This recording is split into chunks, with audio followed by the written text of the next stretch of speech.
Di tengah kasus mafia tanah yang sedang dihadapi, artis Nirina Zubir kembali diuji kesabarannya.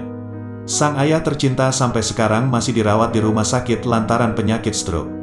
Hal itu diketahui dalam video yang diunggah di kanal YouTube Cumi Cumi, Sabtu, tanggal 27 November tahun 2021. Disinggung seperti apa kondisi ayahnya, Nirina Zubir agak berat mengatakannya.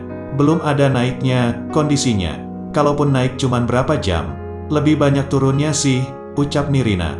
Kami sebenarnya khawatir karena lagi pandemi seperti ini. Bapak saya mungkin secara di atas kertas baik, tapi secara mental down banget, sambungnya.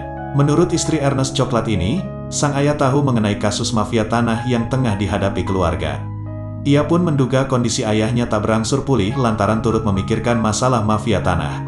Oleh karenanya, Nirina dan keluarga memutuskan untuk tidak mengupdate kasus yang tengah berkembang saat ini kepada sang ayah.